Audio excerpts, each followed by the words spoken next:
Good morning or good afternoon or good evening, and greetings to you wherever you are and whenever you might be connected to us for today. My name is Barry Shovitz, and I am a director on the Health System Strengthening team of the Global Health and Supply Chain Procurement and Supply Management Program at Chemonics, and I'm going to be today's moderator on the professionalization of the supply chain. We recognize that many or most of the people who are actually implementing supply chains on a daily basis in the developing country public health sector are often primarily trained as pharmacists and pharmacy technicians who have valuable clinical skills. Consequently, the groundbreaking professionalization framework was developed to establish a set of global standards that align the career, education, and professional growth paths in health supply chain management and to assist those staff in developing their supply chain expertise, recognizing the experience that they've already gained in supply chain, and developing new supply chain experts so that we can reduce the dependency of supply chains on clinical staff.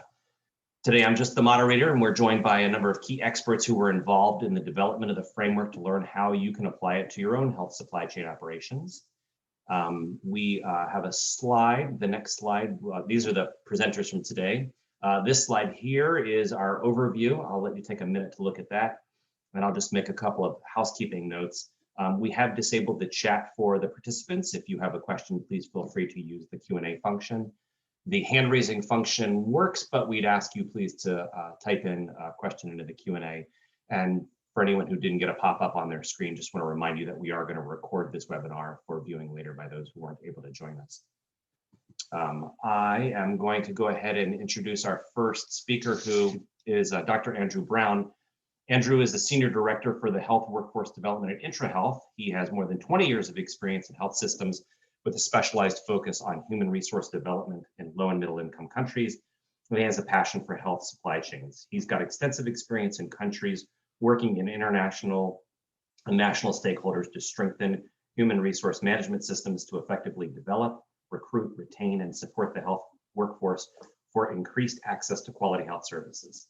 His experience includes clinical, business, and academia. And before coming to IntraHealth International, Dr. Brown had the roles of Executive Director of the International Association of Public Health Logisticians, IAPHL, and Executive Manager of The People That Deliver. Andrew, let me turn it over to you.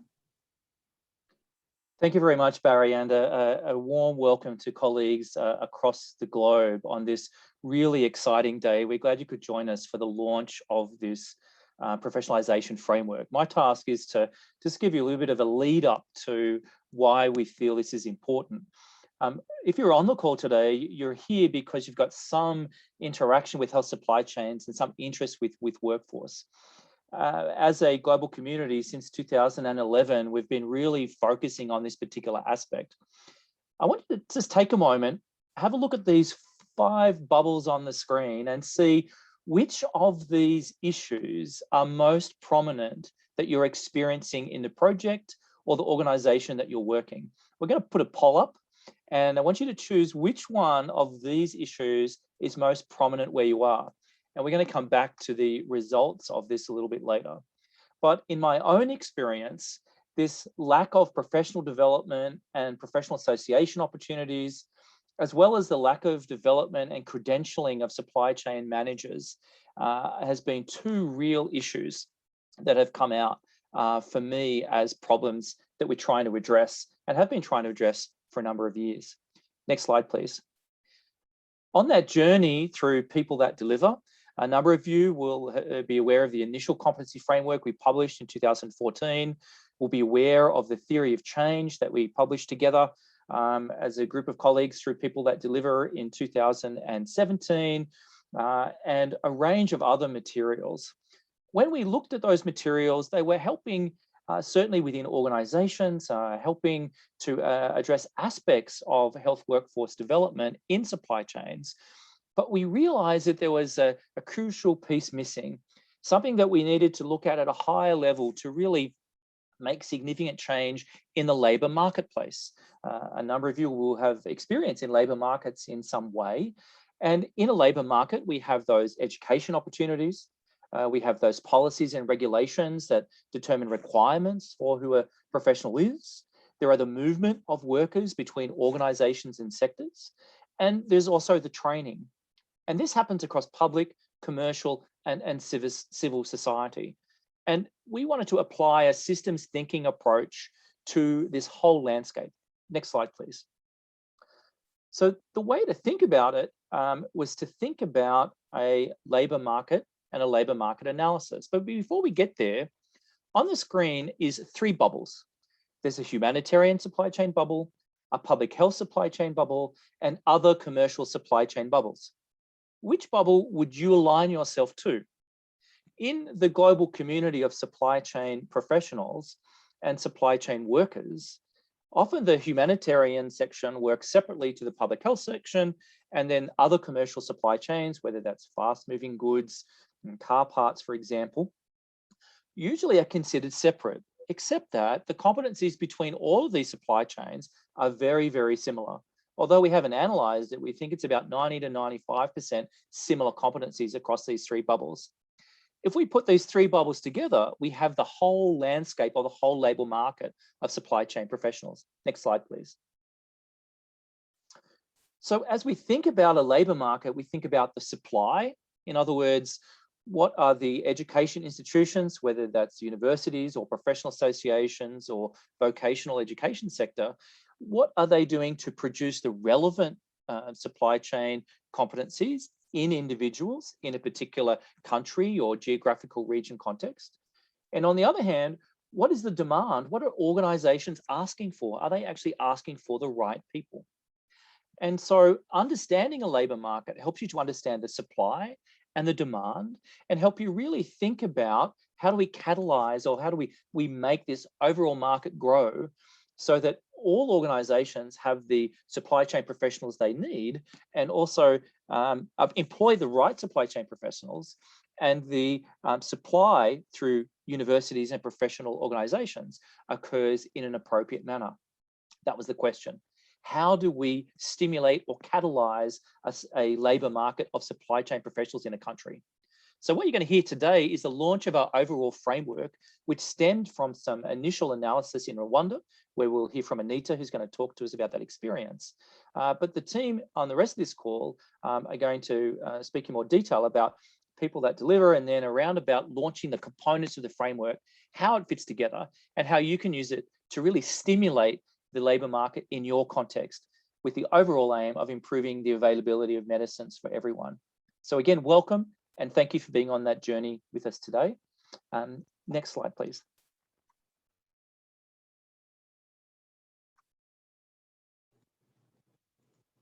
Thank you. Thank you, Andrew, for that introduction. We're going to go to Dominique Swinkels. Dominique is the executive manager of the People That Deliver. She's an international development professional with 23 years of experience in managing programs with a focus on international supply chain management, livelihood, food security, and nutrition. Since 2016, Dominique has been responsible for the management and overall performance of PTD, which is a broad coalition of governments and international, regional, and national organizations working together to raise the profiles of the health supply chain workforce as a key strategic area of health systems. Prior to PTD, she worked for 10 years on the HIV/AIDS supply chain for John Snow International at the Partnership for Supply Chain Management, which procured and delivered essential life-saving medicines and related commodities to HIV/AIDS programs around the world. Dominique, let me turn it over to you. All right, thank you, Barry, and good morning, good afternoon, good evening to everyone. A very hearty welcome. So my name is Dominique Swinkels, and I'm the executive manager of the People That Deliver, as Barry said. I'm very excited to speak to you today about the launch of our supply chain management professionalization framework. There's a real need to increase coordination around what makes a supply chain professional, so that employees in the public and private sector can ask for the right people with the right qualifications, and so that academic institutions and professional associations can produce the professionals to meet that market. So let me, first of all, just talk to you a little bit about the People That Deliver, or PTD for short. As you heard Barry say, we are a coalition of like-minded organizations that are working towards strengthening the capacity of the health supply chain workforce, while also promoting the professionalization of the supply chain role within the health system. We now exist 10 years, and we're very excited to commemorate that this year. So 10 years ago, actually, when we first started, we found that although millions of dollars in commodities may flow through the supply chain, the critical strategic function of the supply chain within the health system is often not recognized. We also found that supply chain workforce lack the technical managerial competencies to perform optimally or even the empowerment to affect supply decisions and policies. Countries face significant gaps in technical capacity and knowledge among their existing health supply chain staff, often due to the lack of experience or formal training, either through supply chain logistics degree programs or in-service training for staff. We also see, of course, that there's a lack of a professionalized supply chain occupational category. And we find that this professionalization is critical to embedding a workforce with supply chain competencies in the health system. We therefore advocate for a systematic approach to human resources for supply chain management. And our one goal is to create a competent and adequately staffed supply chain workforce that's deployed across both the public and private sectors. Today, we are a global coalition that's focused on providing this technical leadership in HR for SCM. And we are governed by a coalition of 7 different constituencies, from donors and aid agencies to implementing partners, academic institutions, professional associations, and the private sector. In this slide, you will find the organizations that are currently represented in our coalition. Next slide, please.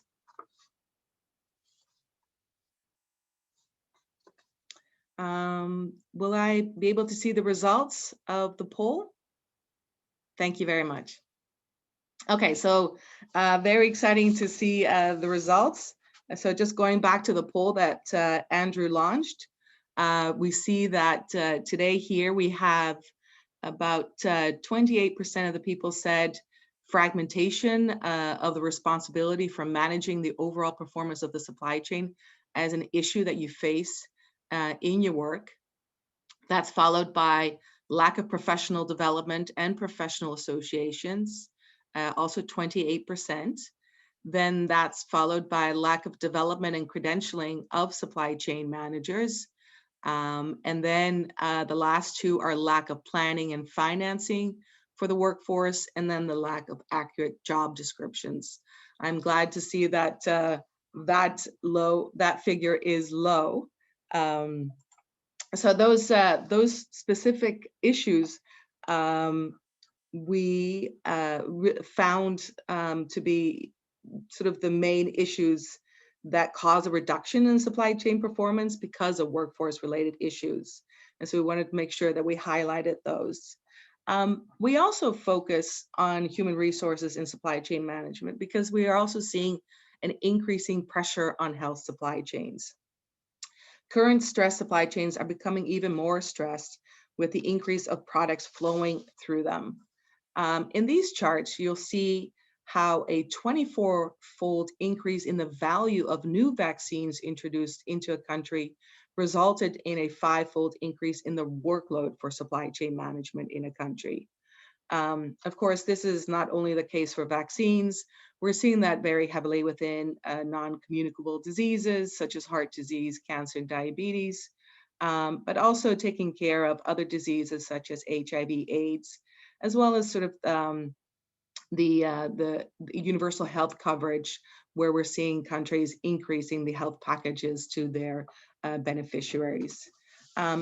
So really, it just demonstrates that decisions to increase the availability of health commodities in a country must also take into consideration the ability of the supply chain workforce to absorb this extra workload.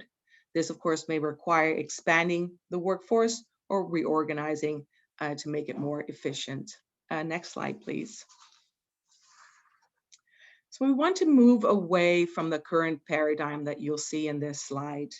We want to move towards a new desired paradigm where the supply chain workforce would be one where they have an elevated status and empowerment within the health system, and they have access to relevant incentives and resources.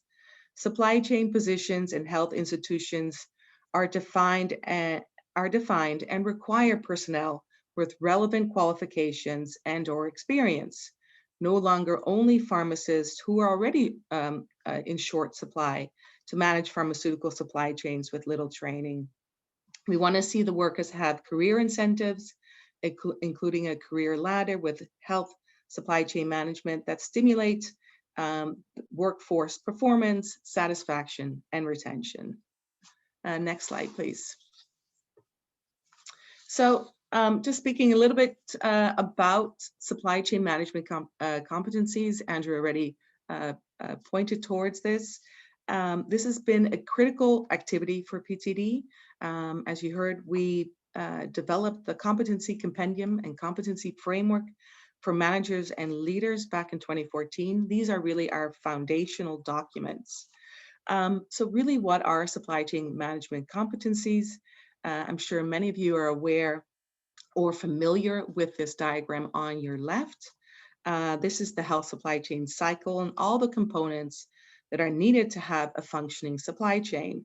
So you can break these down to the actual skills that staff need to run supply chains. And they contain the 6 different domains that are within the competency framework. And the competencies, of course, are those overarching capacity to perform in an area. And we can break those further down into the behaviors that people can observe to be able to do their jobs in the workplace. We, and of course, have now upgraded our competency framework and include now 7 different domains, which is includes now the domain of technology. So next slide, please. So supply, as you also heard Andrew say, is the production of professionals through academic or professional association means. We need to understand the competencies, the knowledge and skills and abilities for supply chain management jobs. And this, of course, can be, these paths of professionalization can be done through these 4 levels that you see here, through professional accreditation, short technical courses, academic accreditation, and of course, filling the knowledge gap. And I often refer to the International Association for Public Health Logisticians as a great way to fill that knowledge gap and learning from your peers. Next slide, please. As for demand, we also need to look at the demand for a competent supply chain management workforce. Unless governments are demanding their employment and credentialing in the sector, we'll need to look at demand and look at the gaps. In low and middle income countries, we find that demand creation is lacking. There's a lot of traction, of course, in the commercial sector and in the higher income markets.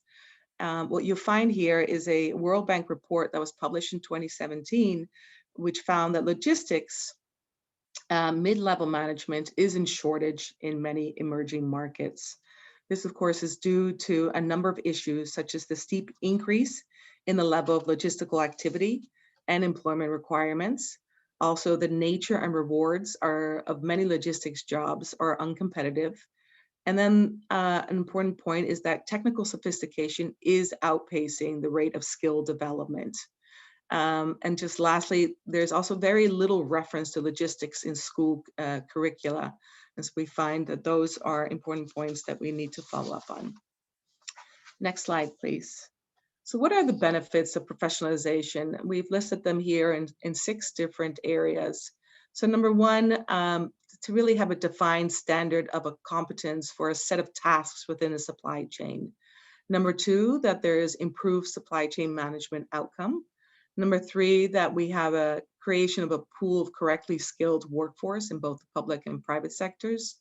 And then number 4, there's a scalable method of creating continuous flow of correctly skilled individuals. And then number 5, that I think is really important, is that creating a sense of identity and prestige towards this professional. And then finally, we see an exponential improvement in supply chain management practices being deployed in a country. Next slide, please.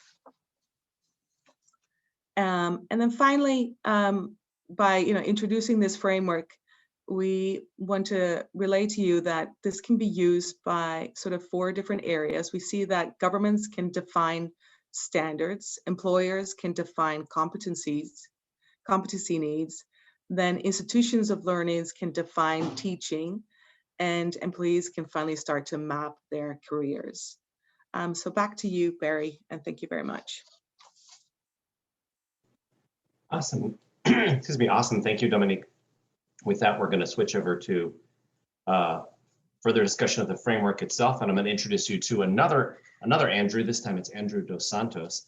Andrew is a seasoned supply chain management leader and the strategic supply chain improvements executive at CLX. He's well recognized managing consultant and has delivered successful private sector projects spanning industries like oil and gas, banking, and manufacturing, as well as within public sector institutions within healthcare and SOE infrastructure. Andrew's client engagements focus specifically on generating alignment between organizational strategy and operation excellent components to ensure the attainment of customer or patient satisfaction outcomes. Andrew holds postgraduate degrees in biological science, informatics, as well as supply chain management. When combined, his domain of expertise also extends to the realm of technology improvement as a strategic technology advisor and product development lead for a suite of planning and workforce development systems. With that, I'll turn it over to you, Andrew. Great, thank you, Barry.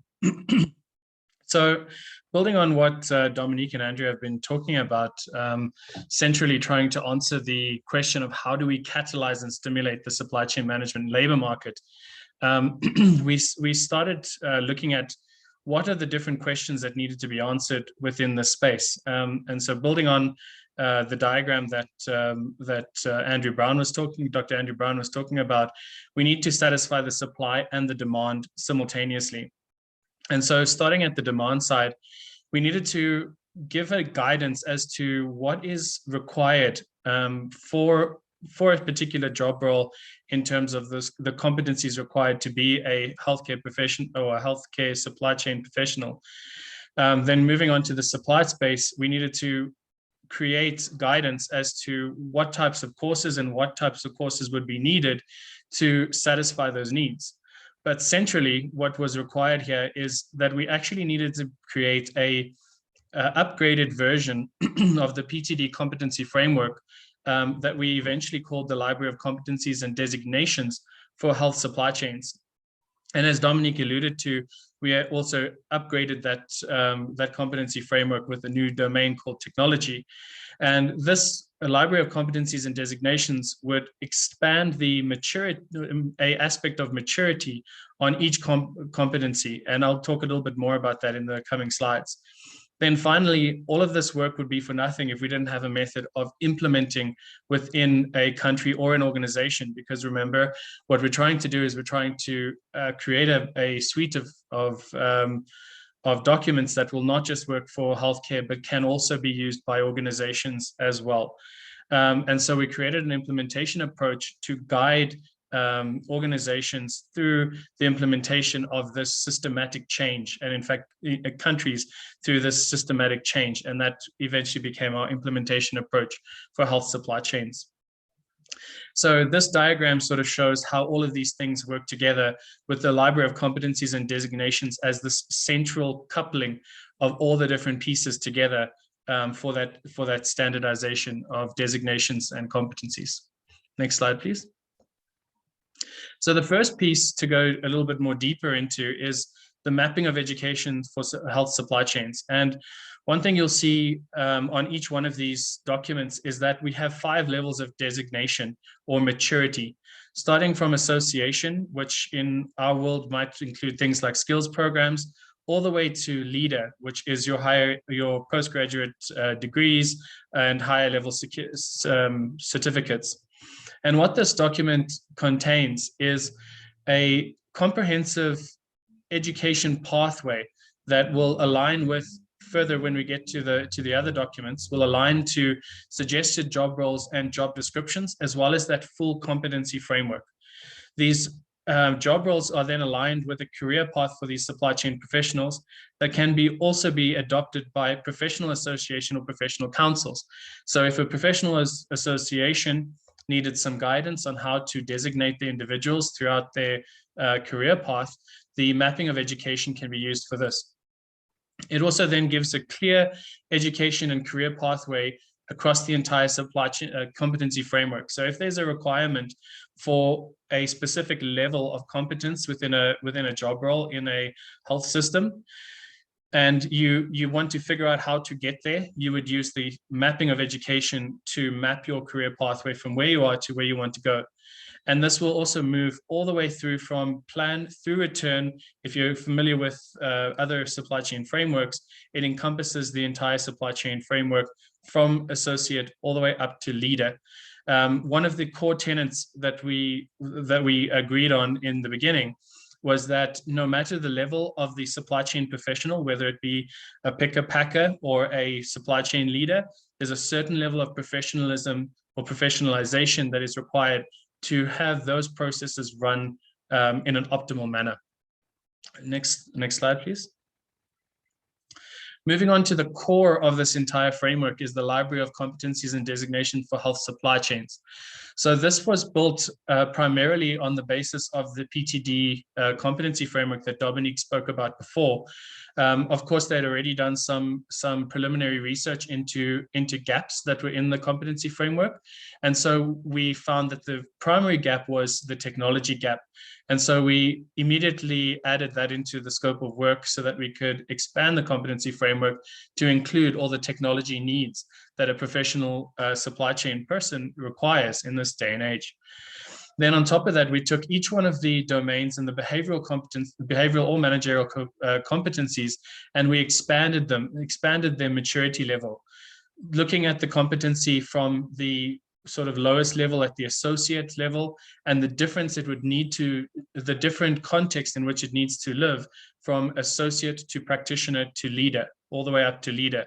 So that at every level, you may require that competency, but at a very different level than from one designation to another.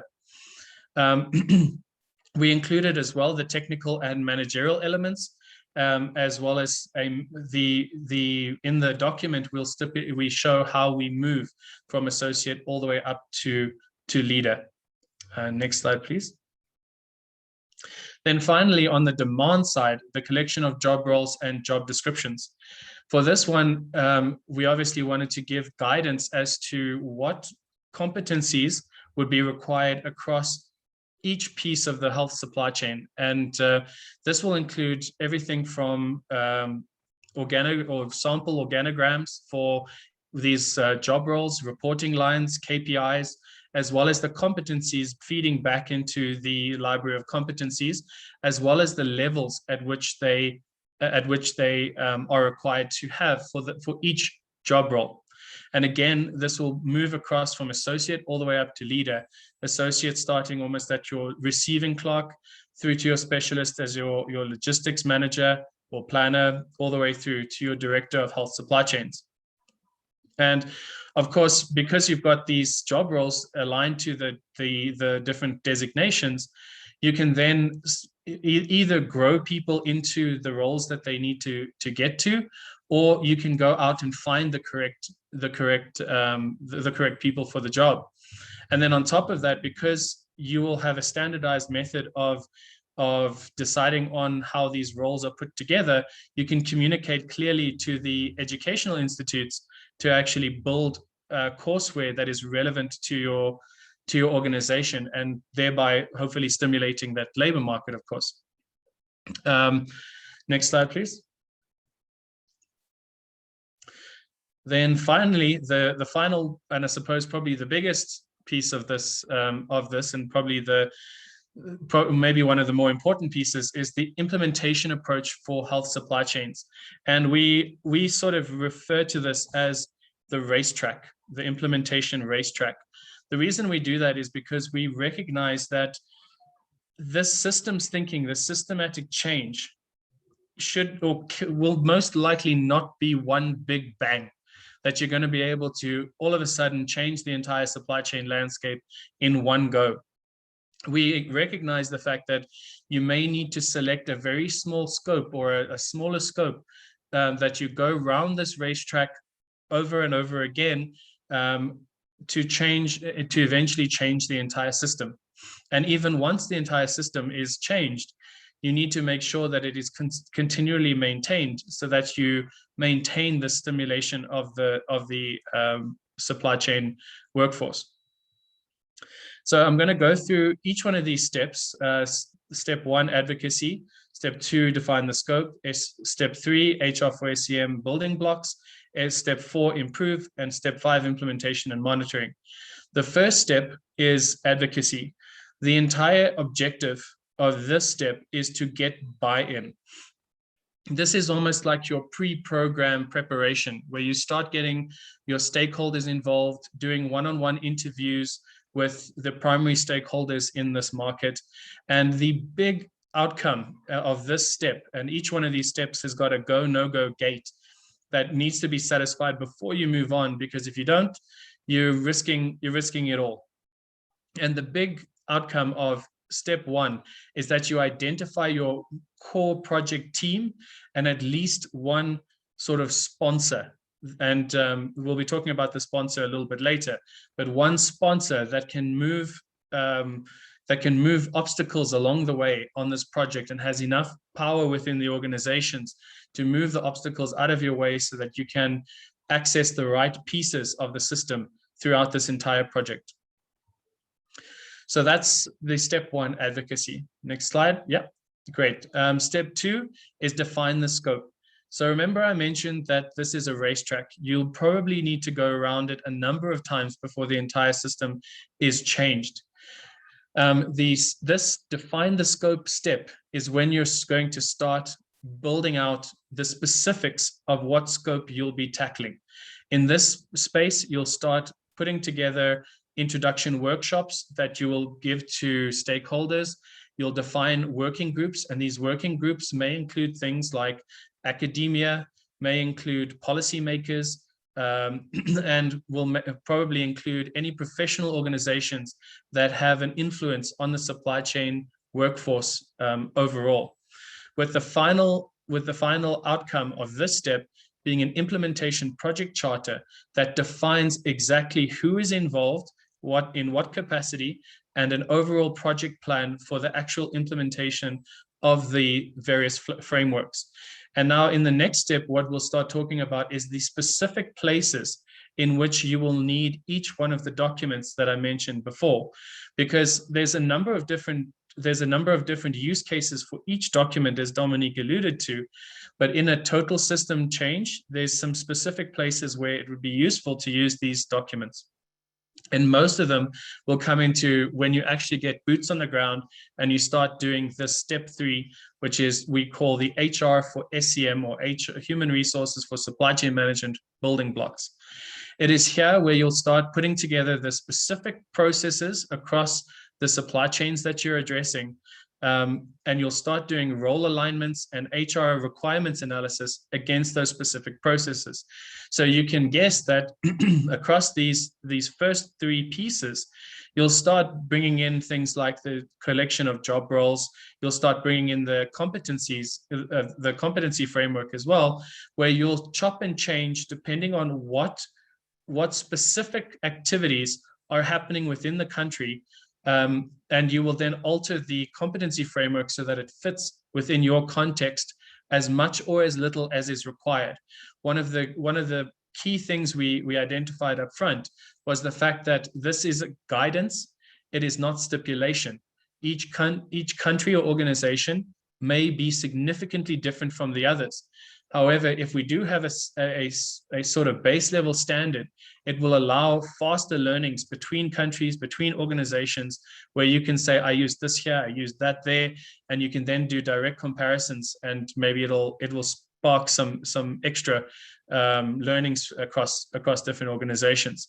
So it is here where you'll start customizing these documents, the job roles, the competencies, and even potentially the education mapping section. But the education mapping will most likely start being used in S4.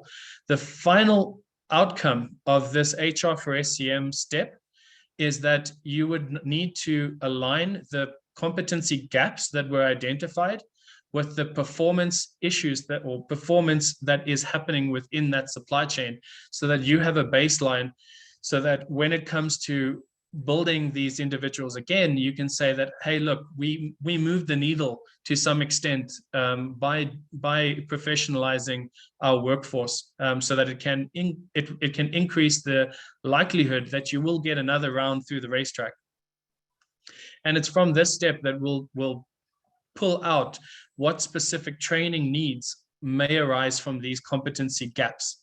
And that feeds nicely into step 4, where we'll actually start building out development plans for individuals. We'll start building and integrating with professional associations more deeply, because up until this point, as I mentioned in the working groups, we've had professional associations, we've had academics involved to some extent across all of the activities from step 2 to step 4. But it's at these points that we need to now start putting individuals through personal development plans and executing on the plans that we've made for the professional associations. And if there is designation to happen, it needs to start being planned at this point.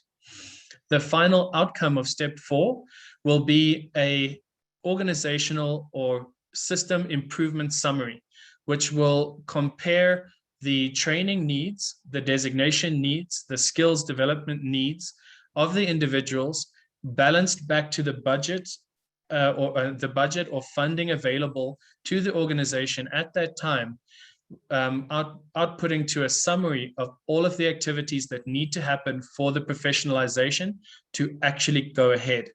And that's the outcome of step 4 in the improve step.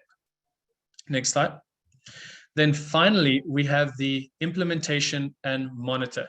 It's at this step that we will take the organizational improvement summary and we will roll out the plans that had been developed. At this point, obviously, there's going to be training initiatives that are required. There'll be mentoring initiatives that are required. There may be some education that needs to be developed. All of the different aspects that we planned in step 4 need to be executed at this point. Then finally, and in my opinion, most importantly, is to onboard this as business as usual, because you can go once around the racetrack, and as I said, you may not catalyze the entire system in one go round. You need to onboard this as business as usual so that you continuously re-look at the professionalization activities within the organization and or the country. Thank you very much. This has kind of been my life for the last 2 years, and I'm extremely excited to see where this goes. This is the end of my piece. Thank you. Fantastic. Thank you, Andrew. I just want to remind everybody that you're free and invited to please type in any questions into the Q&A, and we will handle those at the end. Before we get onto the Q&A, we thought it would be interesting to share an example with you of somebody who's been involved in implementing the professionalization framework, or as we affectionately call it, as Andrew said, the racetrack. I'd like to present Anita Kalema. Anita is a pharmacist with 8 years of experience in managing supply chain activities, such as resupply and procurement of pharmaceutical products, inventory management, and promotion of rational use of medicines in Rwanda. She is the workforce development advisor for the GHSC-PSM project, involved in developing health supply chain management training modules and conducting trainings to refresh knowledge of the workforce who manage health commodities in Rwanda. Anita has also provided TA to a faith-based central medical store to implement 3 health supply chain performance improvement projects after benefiting from a training in health supply chain inspirational leadership and change management organized by USAID and People That Deliver through GHSC-PSM project. And finally, as a health system strengthening advisor, Anita has gained experience in strategic planning, development of strategic documents, and defining best practice, such as approaches used to make evidence-based decisions. Anita, over to you. Thanks, Barry. So good afternoon, everyone. And I'll be presenting on supply chain professionalization implementation journey so far in Rwanda. So Rwanda being one of the countries that has begun this journey actually began in 2018, where we had to conduct 2 assessments, the whole of labor market assessment and theory of change assessment. So these 2 assessments kind of helped us to understand the gaps that are already existing in terms of the professionalization competencies. And after that, those findings were used to advocate for us to be able to start this implementation journey. So next slide, I'll be showing you how we began that journey. And what we did first, we had to identify the 3 core players. We believe these 3 core players will be able to combine efforts and bring this implementation into full realization. So who are the 3 core players that we identified? First is the coach, and the coach's responsibilities are to provide knowledge of the need for professionalization. Second, to provide knowledge of the implementation approach and professionalization approach to the rest of the 3 core players. In our case, the coach is Global Health Supply Chain Procurement Supply Management project that I'm currently working with. The second player is what we call in-country representative. And in our case, the in-country representative is the regional center of excellence for vaccines, immunization, and health supply chain. And this is the center of excellence for within the region in East Africa. And the responsibilities of this core player are to provide located within the country where implementation will be being explored, and also to provide good knowledge of the power structures, stakeholders, and processes of the government in country. And the third responsibility is to facilitate the engagement of the coach with the decision-making stakeholders in the country. The third core player is what we call the sponsors. All recall what Andrew Dos Santos described earlier on. The sponsor in our case is the human resource unit that sits under the Ministry of Health, and the responsibility of this human resource for health unit is to provide guidance in the organization executive team as to how the Ministry of Health can be involved to push forward for the professionalization of the supply chain cadres in the country. The second responsibility is to work with the implementation team, typically assisting with the matters such as funding, clarifying scope, monitoring progress, and influencing stakeholders in order to benefit the improvement program. Next slide, please. So the next slide shows everyone what we've already done from the time we began implementing this activity. So first, we've had constant meetings with the in-country representative, that in our case is the Center of Excellence, and also the coach, who is the project that I'm working with, Global Health Supply Chain Procurement Supply Management Project. Secondly, we've had to onboard HRH as our sponsor, and that just recently HRH is being onboarded, and we're now working together with them to understand how this is going to be implemented and to have them involved so that they're able to understand and use whatever piece of document that we'll be working on to advocate for the professionalization of supply chain through the Ministry of Health. The third item that we've been able to do is to develop scope of work and share this with the Ministry of Health.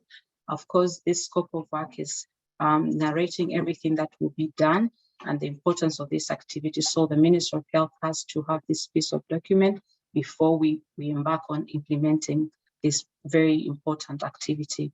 And another item that we've completed is we've been able to identify 42 participants, from which 16 organizations were contacted through during the assessment that earlier on mentioned that were conducted in 2018 and 2019. And these assessments, as you see, are the whole of labor market assessment and the theory of change assessment. Next slide, please. Next slide.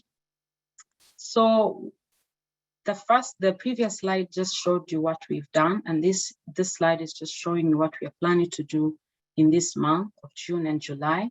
And again, I want to refer back to the implementation approach that Andrew DeSantos had presented on. This is a process and it has to be followed systematically. There are all steps that were presented had to be followed. So after we've had this, the advocates done and have the team all in one place, we're now moving on to have the stakeholders invited to what we call the stakeholders analysis workshop that is going to be happening in this month of June.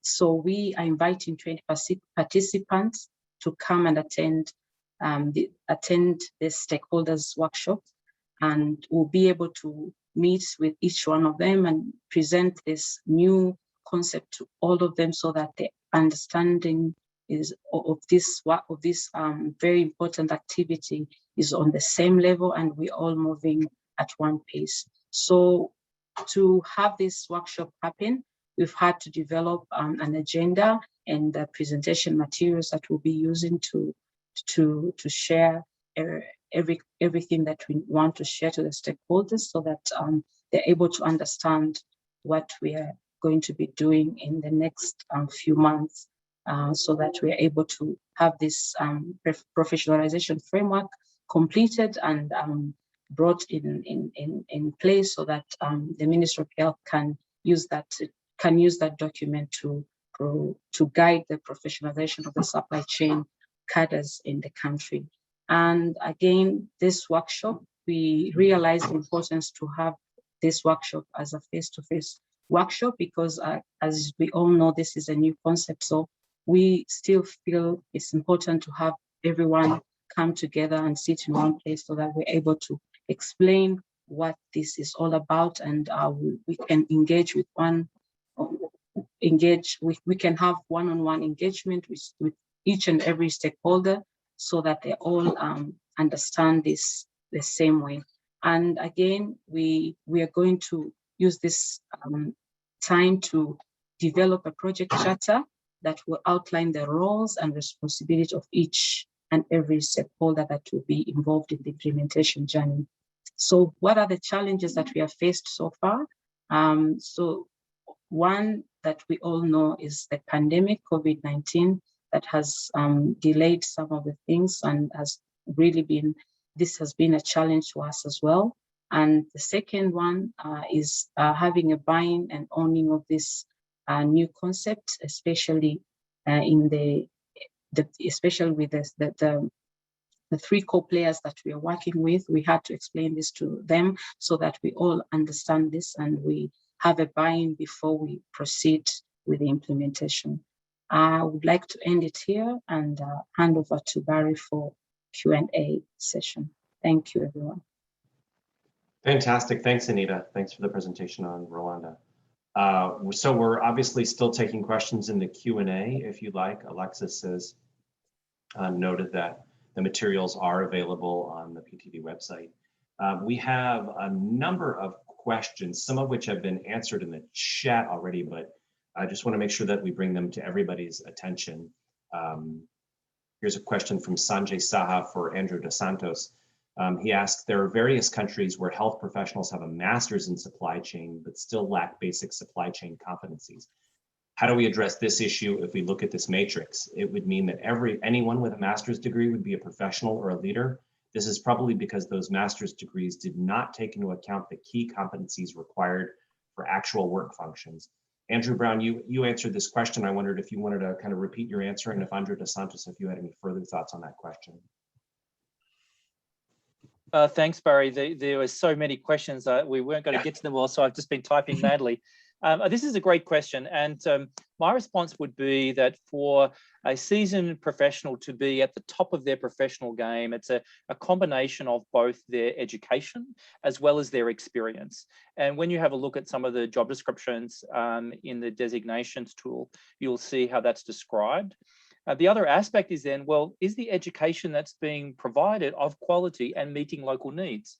And so the point there is that's where you come back to the competency framework to say, well, in a country context, what's the competency framework?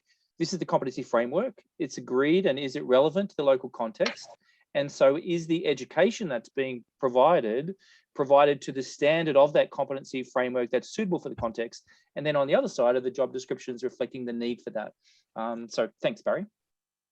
Thanks. Yeah, I think we had a similar question from Pamela Steele, and she had a question after that I also wanted to make sure we got to that was answered in the chat. But she asked, in looking at the whole labor market, have we ensured alignment with the SCORE model, plan, source, make, deliver, return approach? That one I can answer. Yes, it's entirely aligned. In fact, aligned and expanded. If you look at the collection of job roles, you'll even see some similarities with the process names given to the categorization of those job roles. Excellent. I'm just going to keep going, and we'll take as many of these questions as we can before the time ends. Tim had a question about career paths. He asked, is there a framework or best practices available that organizations can use for building talent pipelines? For example, how to identify individuals in the organization that could be a good fit for future roles as part of their career paths and skill set. That was for either of the Andrews as well. One of you guys want to kind of repeat what you typed in the chat and or in the Q&A? Thanks, Barry. I didn't get to that one specifically. Okay. There are a range of suggested approaches around for identifying talent and for doing internal sort of performance reviews of staff and working with staff to do career pathways.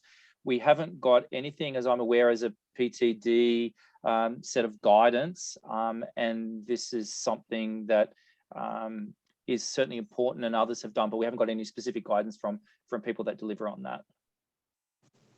Great, thank you. A question from Henrietta was, is the racetrack an assessment tool for human resources only, or can it be used for any area of the supply chain cycle? So it's primarily a method of stimulating the supply chain labor market. It will specifically look at competencies and skills for the most part, and the development of the professional associations that may need to crop up from that. But certainly it spans the entire supply chain from basically cow to cone. So I don't know if I answered the question. Yeah, she actually also had a follow-up question, which was, does it analyze gaps at the back end, or do you need to export it for further analytics and promptings on the next stage of the X-ray? I mean, how does it collate the findings for possible intervention, like the workability of the tool to process the information fed into it? Does that help make that any clearer? Yeah, so it's not really the way that it sounds is you're talking about it almost as if it's a piece of software. This is not a piece of software. It's a collection of documents that give guidance. What I can talk to is my experience of using similar tools like this, and for that we do use an assessment tool to draw out those gaps. Awesome. We've got about 4 minutes left. I'll just keep going with the questions. Bosco in Mapunda in Tanzania noted, in Tanzania, as guided by the Public Procurement Regulatory Authority, the procurement management unit needs to be managed by certified professionals by the association. How can GHSC work with Procurement and Supply Association to ensure health supply chain professionals are certified? Anybody got a thought on that one?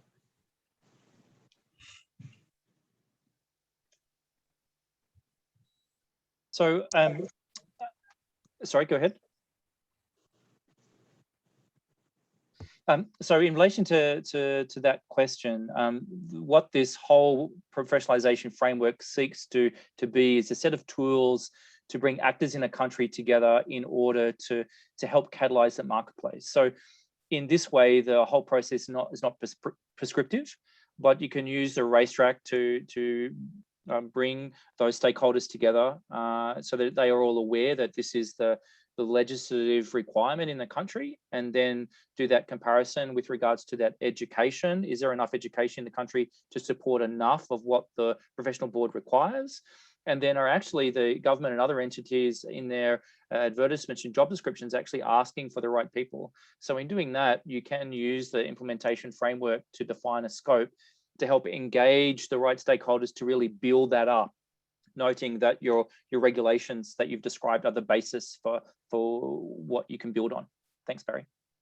Excellent, thanks. Ashwin had 2 questions. I'll take the first one of those. What are some of the, and this one was actually aimed at Dominique, what are some of the steps or measures that we can take to include more undergraduate or college students to get internships within health commodity supply chain management so they get an early start or awareness? This might need some partnerships among academia, government, and NGOs. Yeah, that's a great question. And we're very much focused on the youth labor market as well. So, we advocate heavily for the need to include apprenticeships, internships, as you're moving through your career. But perhaps, Andrew, you've got some more ideas on that. Andrew Brown.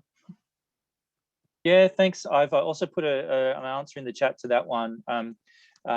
Practical skills, as was mentioned by Sanjay, are front and center. There's no point a supply chain professional having the knowledge without being able to do the range of competencies required for their scope of work. And these practical attachments are vital as part of an undergraduate's learning. I'm aware of a number of universities have these type of relationships. I've had some experience with universities in Ethiopia and Rwanda where they do have attachments as part of the course process, whether it's a 2-year course or whether it's a 3-year course, they do different placements. So something to be encouraged. Different universities have different relationships, and absolutely we would encourage universities to engage private sector and government sector as it seeks to do those type of placements for students for skills building during their degrees. Thank you. Yeah, we definitely want to see more partnerships with the private sector in this. Thanks. Awesome. We have only about a minute left, and I just want to remind everybody that all the materials are available on the PTD website. Alexis Strader sent that out through the chat to everyone, the link to everyone, and the session has been recorded. I just want to end with this one last point or question from George. He notes that in a report by FIP pharmacists in the supply chain, it is mentioned, quote, people are at the heart of an efficient health supply chain and the pharmacists who are the heart of an effective pharmaceutical supply chain, end quote. He notes that the greatest drawback of the training of the pharmacist does not include health product supply chain. From his own experience, this can easily be addressed by training in the basics and supply chain of health products. What are your comments on this? Anybody want to take that one? Yeah, so if I can jump in. So 2017, we published a report through FIP on the role of pharmacists in public health supply chains. And I would encourage you to go back and have a look at that report. And that report clearly says that just because you're a pharmacist, and I'm a pharmacist, does not mean you're a supply chain professional. Certainly pharmacists have basic supply chain competencies to look after medicines where they work and some ordering competencies. But in terms of those larger range of supply chain competencies, a pharmacist can do this, but you have to have the right qualifications and the right training and skills to do it. So I refer you to that report. What's interesting is that undergraduate courses will not have the space. So we actually, as part of our work with Anita in Rwanda, the pharmacy school there we spoke to, we said, the curriculum is full. We can't put supply chain in there. We are not going to do more than a basic introduction to supply chain. This is not part of our university's role for pharmacists. And this is not uncommon in other experiences I've had. And Anita may even want to comment to that with her country experience in Rwanda. Great. Just want to remind everybody that Alexis has also dropped in an email address you can use, info@peoplethatdeliver.org, if you have further questions. And we also have the link to the materials. Again, I just want to recognize it is the top of the hour and our time is up for today. Just want to thank, we had more than 100 people attend today's session, as many as I think about 135 or so. So thank you for coming today, and thanks to all of our panelists for their time today. Thank you, Anita, for presenting the example from Rwanda for us. And we look forward to hearing from folks, and we will also continue to try to answer the questions through email. And I think that's it. Does anybody have any other final thoughts from the panelists? Great. Well, thank you all, and have a good, oh, go ahead. Oh, thanks, and have a All right, good, just wanted to say, for any questions, please do get in touch with the People That Deliver secretariats. We can help you through the journey to implement this framework. So thank you very much. absolutely. Thank you, Dominique, for that. Cheers, everyone. Thanks so much for attending today. Cheers.